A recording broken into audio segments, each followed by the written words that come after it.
The Wind in the Willows by Kenneth Grahame. Chapter 8. Toad's Adventures.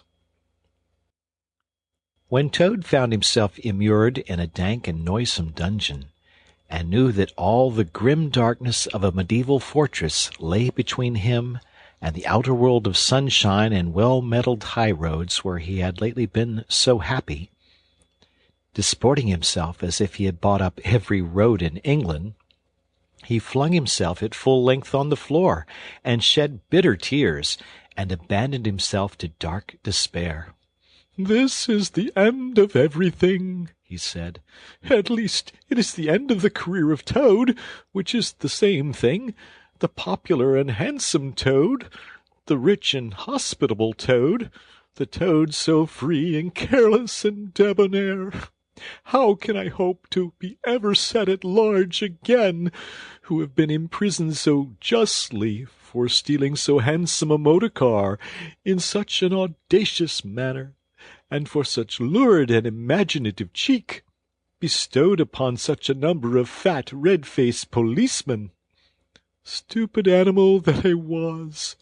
Now I must languish in this dungeon, till people who were proud to say they knew me have forgotten the very name of Toad. Oh, wise badger! Oh, clever, intelligent rat, and sensible mole! What sound judgments, what a knowledge of men and matters you possess! Oh, unhappy and forsaken Toad!" With lamentations such as these, he passed his days and nights for several weeks, refusing his meals or intermediate light refreshments, though the grim and ancient jailer, knowing that Toad's pockets were well lined, frequently pointed out that many comforts, and indeed luxuries, could by arrangement be sent in, at a price, from outside. Now the jailer had a daughter, a pleasant wench and good-hearted, who assisted her father in the lighter duties of his post. She was particularly fond of animals, and besides her canary, whose cage hung on a nail on the massive wall of the keep near by day, to the great annoyance of prisoners who relished an after-dinner nap, and was shrouded in an antimacassar on the parlor table at night, she kept several piebald mice and a restless revolving squirrel. This kind-hearted girl, pitying the misery of Toad, said to her father one day, "Father, I can't bear to see that poor beast so unhappy, and getting so thin. You let me have the managing of him. You know how fond of animals I am. I'll make him eat from my hand, and sit up and do all sorts of things." Her father replied that she could do what she liked with him. He was tired of Toad, and his sulks and his airs and his meanness. So that day she went on her errand of mercy, and knocked at the door of Toad's cell. "Now cheer up, Toad," she said coaxingly, on entering, "and sit up and dry your eyes and be a sensible animal. And do try and eat a bit of dinner. See, I've brought you some of mine, hot from the oven." It was bubble and squeak between two plates, and its fragrance filled the narrow cell. The penetrating smell of cabbage reached the nose of Toad as he lay prostrate in his misery on the floor, and gave him the idea for a moment that perhaps life was not such a blank and desperate thing as he had imagined. But still he wailed and kicked with his legs, and refused to be comforted. So the wise girl retired for the time, but of course a good deal of the smell of hot cabbage remained behind, as it will do, and Toad, between his sobs, sniffed and reflected, and gradually began to think new and inspiring thoughts, of chivalry and poetry and deeds still to be done, of broad meadows and cattle browsing in them, raked by sun and wind, of kitchen gardens and straight herb borders, and warm snapdragon beset by bees, and of the comforting clink of dishes set down on the table at Toad Hall, and the scrape of chair legs on the floor as everyone pulled himself close up to his work. The air of the narrow cell took a rosy tinge. He began to think of his friends, and how they would surely be able to do something; of lawyers, and how they would have enjoyed his case, and what an ass he had been not to get in a few; and lastly, he thought of his own great cleverness and resource, and all that he was capable of if he only gave his great mind to it, and the cure was almost complete. When the girl returned, some hours later, she carried a tray with a cup of fragrant tea steaming on it, and a plate piled up with very hot buttered toast, cut thick, very brown on both sides, with the butter running through the holes in it in great golden drops, like honey from the honeycomb. The smell of that buttered toast simply talked to Toad, and with no uncertain voice, talked of warm kitchens, of breakfasts on bright frosty mornings, of cosy parlor firesides on winter evenings when one's ramble was over and slippered feet were propped on the fender, of the purring of contented cats and the twitter of sleepy canaries. Toad sat up on end once more, dried his eyes, sipped his tea, and munched his toast, and soon began talking freely about himself, and the house he lived in, and his doings there, and how important he was, and what a lot his friends thought of him. The jailer's daughter saw that the topic was doing him as much good as the tea, and indeed it was, and she encouraged him to go on. "Tell me about Toad Hall," she said. "It sounds beautiful."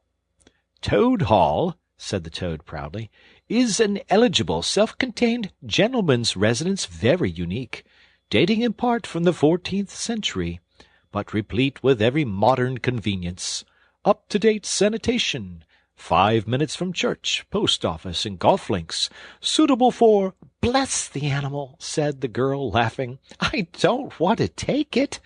Tell me something real about it. But first wait till I fetch you some more tea and toast." She tripped away, and presently returned with a fresh trayful, and Toad, pitching into the toast with avidity, his spirits quite restored to their usual level, told her about the boat-house, and the fish-pond, and the old walled kitchen-garden, and about the pig-styes, and the stables, and the pigeon-house, and the hen-house, and about the dairy, and the wash-house, and the china cupboards, and the linen presses, oh, she liked that bit especially, and about the banqueting hall, and the fun they had there when the other animals were gathered round the table, and Toad was at his best, singing songs, telling stories, carrying on generally. Then she wanted to know about his animal friends, and was very interested in all he had to tell her about them, and how they lived, and what they did to pass their time. Of course, she did not say she was fond of animals as pets, because she had the sense to see that Toad would be extremely offended. When she said good night, having filled his water-jug and shaken up his straw for him, Toad was very much the same sanguine, self-satisfied animal that he had been of old. He sang a little song or two, of the sort he used to sing at his dinner parties, curled himself up in the straw, and had an excellent night's rest and the pleasantest of dreams. They had many interesting talks together after that, as the dreary days went on, and the jailer's daughter grew very sorry for Toad, and thought it was a great shame that a poor little animal should be locked up in prison for what seemed to her a very trivial offense. Toad, of course, in his vanity, thought that her interest in him proceeded from a growing tenderness, and he could not help half regretting that the social gulf between them was so very wide, for she was a comely lass, and evidently admired him very much. One morning the girl was very thoughtful, and answered at random, and did not seem to Toad to be paying proper attention to his witty sayings and sparkling comments. "Toad," she said presently, "just listen, please. I have an aunt who is a washerwoman. "There, there," said Toad, graciously and affably. "Never mind. Think no more about it. I have several aunts who ought to be washerwomen." "Do be quiet a minute, Toad," said the girl. "You talk too much. That's your chief fault. And I'm trying to think, and you hurt my head. Well, as I said, I have an aunt who is a washerwoman. She does the washing for all the prisoners in this castle. We try to keep any paying business of that sort in the family, you understand. She takes out the washing on Monday morning, and brings it in on Friday evening. This is a Thursday. Now this is what occurs to me.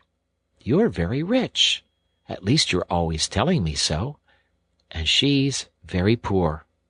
A few pounds wouldn't make any difference to you, and it would mean a lot to her. Now, I think if she were properly approached, squared, I believe is the word you animals use, you could come to some arrangement by which she would let you have her dress and bonnet and so on, and you could escape from the castle as the official washerwoman.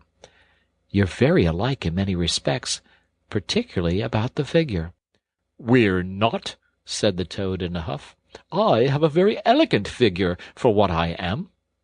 "So has my aunt," replied the girl, "for what she is. But have it your own way, you horrid, proud, ungrateful animal, when I'm sorry for you and trying to help you." Yes, that's all right. Thank you very much indeed," said the Toad hurriedly.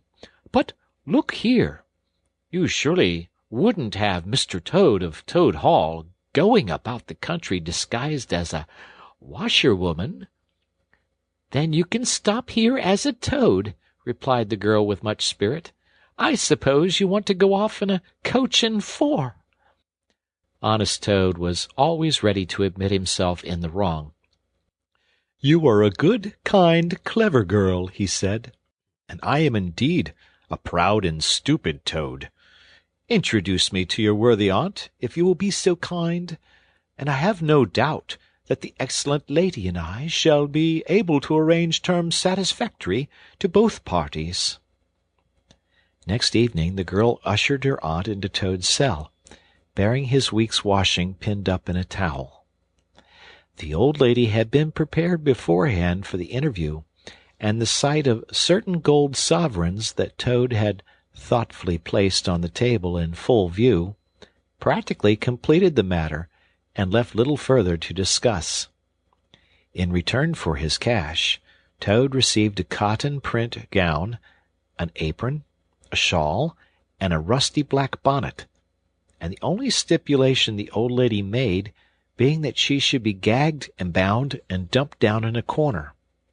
By this not very convincing artifice, she explained, aided by picturesque fiction which she could supply herself, she hoped to retain her situation in spite of the suspicious appearance of things. Toad was delighted with the suggestion.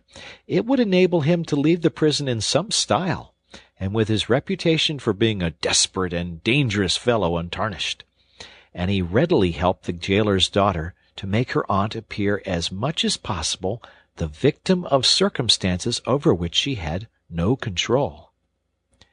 "Now it's your turn, Toad," said the girl. "Take off that coat and waistcoat of yours. You're fat enough as it is."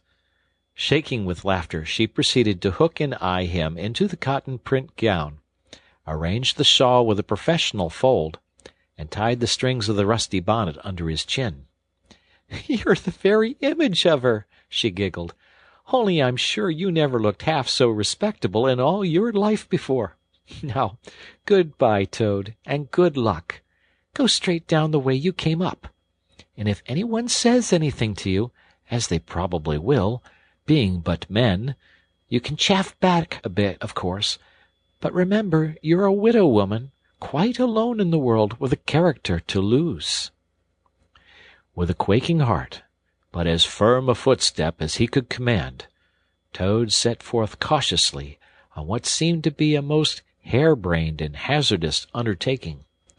But he was soon agreeably surprised to find how easy everything was made for him, and a little humbled at the thought that both his popularity and the sex that seemed to inspire it were really another's. The washerwoman's squat figure in its familiar cotton print seemed a passport for every barred door and grim gateway. Even when he hesitated, uncertain as to the right turning to take, he found himself helped out of his difficulty by the warder at the next gate, anxious to be off to his tea, and summoning him to come along sharp, and not keep him waiting there all night. The chaff and the humorous sallies to which he was subjected, and to which, of course, he had to provide prompt and effective reply, formed indeed his chief danger, for Toad was an animal with a strong sense of his own dignity, and the chaff was mostly, he thought, poor and clumsy, and the humor of the sallies entirely lacking. However, he kept his temper, though with great difficulty, suited his retorts to his company and his supposed character, and did his best not to overstep the limits of good taste. It seemed hours before he crossed the last courtyard, rejected the pressing invitations from the last guard-room, and dodged the outspread arms of the last warder, pleading with simulated passion for just one more farewell embrace. But at last he heard the wicket gate in the great outer door click behind him, felt the fresh air of the outer world upon his anxious brow, and he knew that he was free. Dizzy with the easy success of his daring exploit, he walked quickly towards the lights of the town, not knowing in the least what he should do next, only quite certain of one thing, that he must remove himself as quickly as possible from the neighborhood where the lady he was forced to represent was so well known and so popular a character. As he walked along, considering, his attention was caught by some red and green lights a little way off to one side of the town, and the sound of the puffing and snorting of engines and the banging of shunted trucks fell on his ear. "Aha!" he thought. "This is a piece of luck. A railway station is the thing I want most in the whole world at this moment, and what's more, I needn't go through the town to get it, and shan't have to support this humiliating character by repartees, which, though thoroughly effective, do not assist one's sense of self-respect." He made his way to the station accordingly, consulted a timetable, and found that a train, bound more or less in the direction of his home, was due to start in half an hour. "More luck," said Toad, his spirits rising rapidly, and went off to the booking-office to buy his ticket. He gave the name of the station that he knew to be nearest to the village of which Toad Hall was the principal feature, and mechanically put his fingers, in search of the necessary money, where his waistcoat pocket should have been. But here the cotton gown, which had nobly stood by him so far, and which he had basely forgotten, intervened and frustrated his efforts. In a sort of nightmare he struggled with the strange, uncanny thing that seemed to hold his hands, turn all muscular strivings to water, and laugh at him all the time, while other travelers, forming up in a line behind, waited with impatience, making suggestions of more or less value, and comments of more or less stringency and point. At last, somehow, he never rightly understood how, he burst the barriers, attained the goal, arrived at where all waistcoat pockets are eternally situated, and found, not only no money, but no pocket to hold it, and no waistcoat to hold the pocket. To his horror he recollected that he had left both coat and waistcoat behind him in his cell, and with them his pocket-book, money, keys, watch, matches, pencil-case, all that makes life worth living, all that distinguishes the many-pocketed animal, the lord of creation, from the inferior one-pocketed or no-pocketed productions that hop or trip about permissively, unequipped for the real contest. In his misery he made one desperate effort to carry the thing off, and with a return to his fine old manner, a blend of the squire and the college don, he said, "Look here, I find I've left my purse behind. Just give me that ticket, will you, and I'll send the money on tomorrow? I'm well known in these parts." The clerk stared at him and the rusty black bonnet a moment, and then laughed. "I should think you were pretty well known in these parts," he said, "if you've tried this game on often. Here, stand away from the window, please, madam. You're obstructing the other passengers." An old gentleman who had been prodding him in the back for some moments here thrust him away, and what was worse, addressed him as his good woman, which angered Toad more than anything that had occurred that evening. Baffled and full of despair, he wandered blindly down the platform where the train was standing, and tears trickled down each side of his nose. It was hard, he thought, to be within sight of safety and almost of home, and to be balked by the want of a few wretched shillings, and by the pettifogging mistrustfulness of paid officials. Very soon his escape would be discovered. The hunt would be up. He would be caught, reviled, loaded with chains, dragged back again to prison and bread and water and straw. His guards and penalties would be doubled, and oh, what sarcastic remarks the girl would make! What was to be done? He was not swift of foot. His figure was, unfortunately, recognizable. Could he not squeeze under the seat of a carriage? He had seen this method adopted by schoolboys, when the journey money provided by thoughtful parents had been diverted to other and better ends. As he pondered, he found himself opposite the engine, which was being oiled, wiped, and gently caressed by its affectionate driver, a burly man with an oil can in one hand and a lump of cotton waste in the other. "Hello, mother," said the engine driver. "What's the trouble? You don't look particularly cheerful."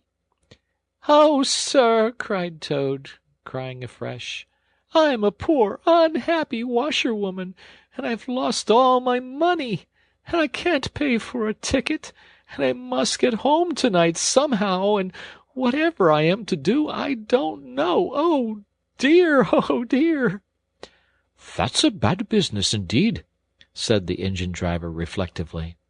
"Lost your money, and can't get home, and got some kids, too, waiting for you, I dare say."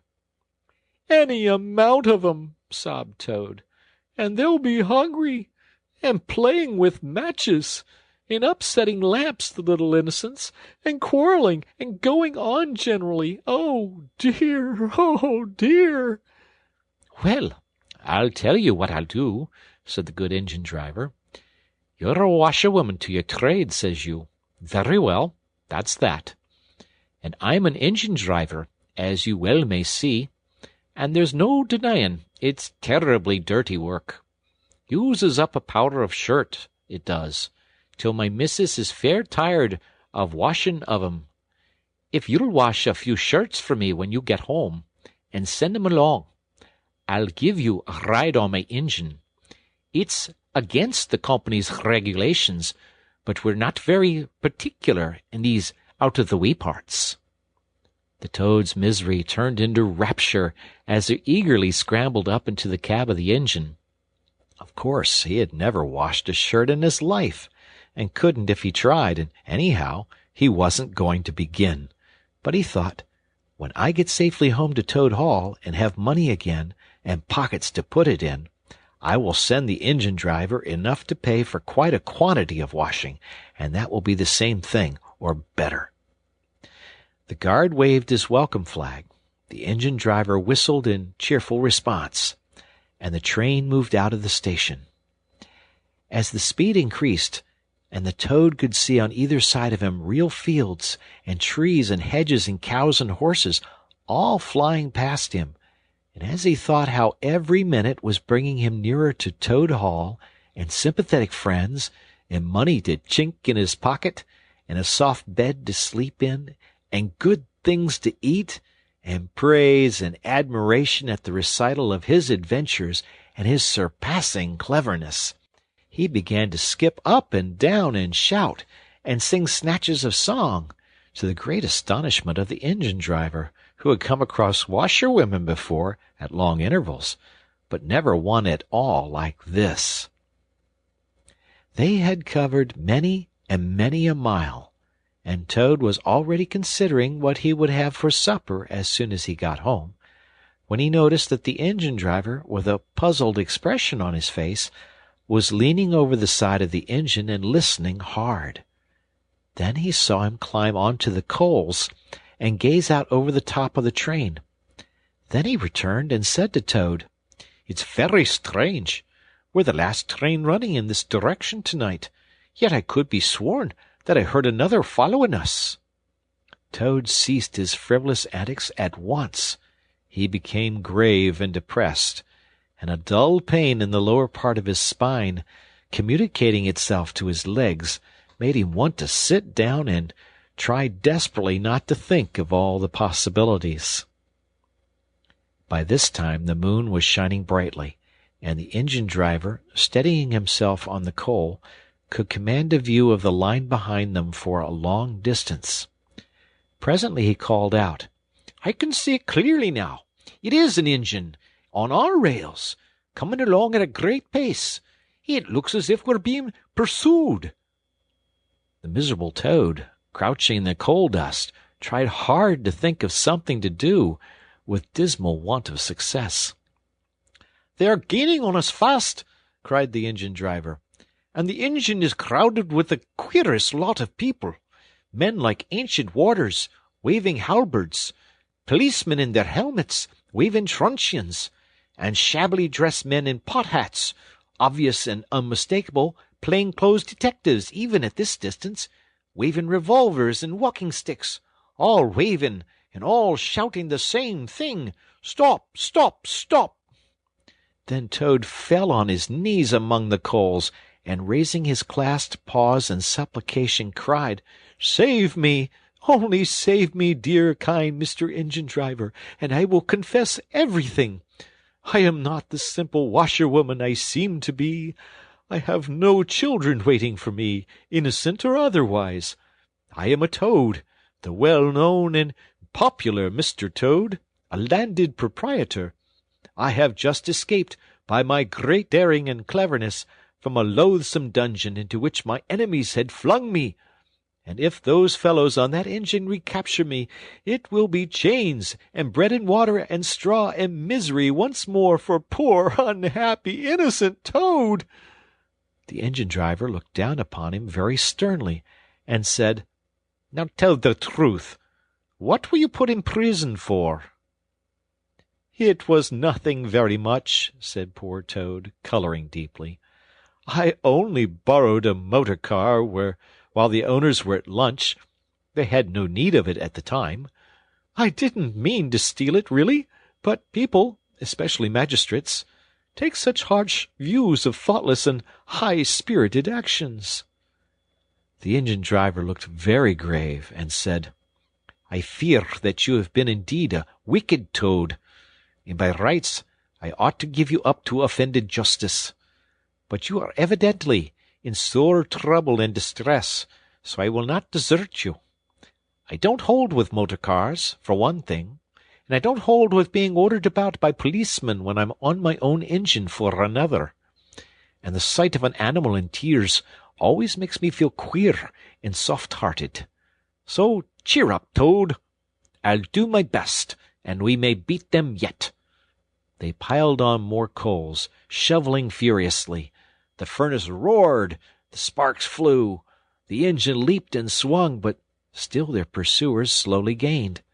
The engine-driver, with a sigh, wiped his brow with a handful of cotton waste, and said, "I'm afraid it's no good, Toad. You see, they are running light, and they have the better engine.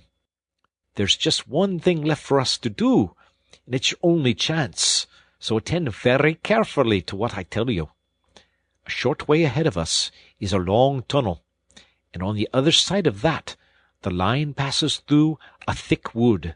Now, I will put on all the speed I can while we are running through the tunnel. but the other fellows will slow down a bit, naturally, for fear of an accident.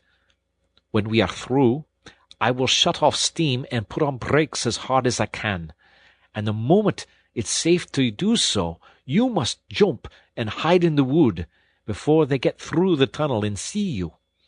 Then I will go full speed ahead again, and they can chase me if they like, for as long as they like, and as far as they like. Now mind, and be ready to jump when I tell you." They piled on more coals, and the train shot into the tunnel, and the engine rushed and roared and rattled, till at last they shot out the other end into fresh air and the peaceful moonlight, and saw the wood lying dark and helpful upon either side of the line. The driver shut off steam and put on brakes. The Toad got down on the step, and as the train slowed down to almost a walking pace, he heard the driver call out, "Now jump!" Toad jumped, rolled down a short embankment, picked himself up unhurt, scrambled into the wood, and hid. Peeping out, he saw his train get up speed again and disappear at a great pace. Then out of the tunnel burst the pursuing engine, roaring and whistling, her motley crew waving their various weapons and shouting, "Stop! Stop! Stop!" When they were past, the Toad had a hearty laugh, for the first time since he was thrown into prison. But he soon stopped laughing, when he came to consider that it was now very late and dark and cold. He was in an unknown wood, with no money and no chance of supper, and still far from friends and home. And the dead silence of everything after the roar and rattle of the train was something of a shock. He dared not leave the shelter of the trees, so he struck into the wood with the idea of leaving the railway as far as possible behind him. After so many weeks within walls, he found the wood strange and unfriendly, and inclined, he thought, to make fun of him. Night-jars, sounding their mechanical rattle, made him think that the wood was full of searching warders closing in on him. An owl, swooping noiselessly toward him, brushed his shoulder with its wing, making him jump with the horrid certainty that it was a hand, then flitted off moth-like, laughing its low "hoo, hoo, hoo," which Toad thought in very poor taste. Once he met a fox who stopped, looked him up and down in a sarcastic sort of way, and said, "Hello, washerwoman, half a pair of socks and a pillowcase short this week. Mind it doesn't occur again," and swaggered off sniggering. Toad looked about for a stone to throw at him, but could not succeed in finding one, which vexed him more than anything. At last, cold, hungry, and tired out, he sought the shelter of a hollow tree, where with branches and dead leaves he made himself as comfortable a bed as he could, and slept soundly till the morning. The end of Chapter 8.